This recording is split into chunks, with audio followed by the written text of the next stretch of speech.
ہم ابھی موجود ہیں یہ ہیلا ٹیڑا بن کے مقام پہ، یہاں ساتھ ہی ایک بٹنے جگہ ہے وہاں پہ. تو چراغ حسن حسرت صاحب کی ایک نظم ہے خطہ کشمیر، جو میں نے ان کے صاحبزادے ظہیر جاوید صاحب کی فیس بک وال سے لی تھی.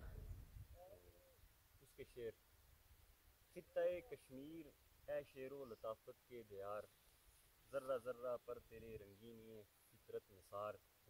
صبح تیری ہے اگر پروردۂ آغوش نور، شام تیری مشک ریز و مشک بیز و مشک بار.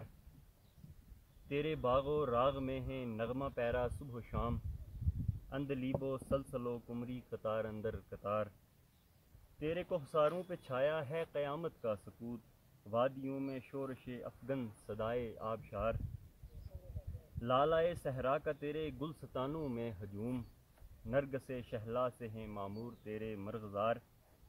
چپا چپا سے ہویدا شاہد فطرت کا حسن، ذرہ ذرہ سے نمایاں صنعت پروردگار. وہ غبار عنبریں گلگونائے روئے سحر، وہ شعاع احمریں شانہ کش زلف بہار. چھیڑتی ہے شاعر فطرت کے ساز قلب کو، وہ صدائے جوئے بار اور وہ نوائے شاخسار. مدتوں توصیف میں تیری رہے ہیں نغمہ سنج، قدسی و صائب کلیم و عرفی معجز نگار. وادیوں میں تیری گزرے ہیں ہزاروں قافلے، یاد کرتا ہے جنہیں اب تک غبار راہ گزر. سبزہ زاروں میں تیرے اکثر ہوئے ہیں خیمہ زن، دو دمان بابری کے خسروان ذی وقار. آہ اے کشمیر اے معمورۂ حسن و جمال، اے کہ تو ہے سطوت اسلاف کا آئینہ دار.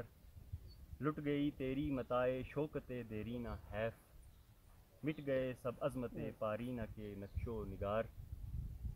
علم و دولت سے تہی دامن تیرے فرزند ہیں، جہل و غفلت ان کا شیوا کاہلی ان کا شعار. کاش احساس عروج رفتگاں پیدا ہو پھر، اس زمیں سے ایک تازہ آسماں پیدا ہو پھر.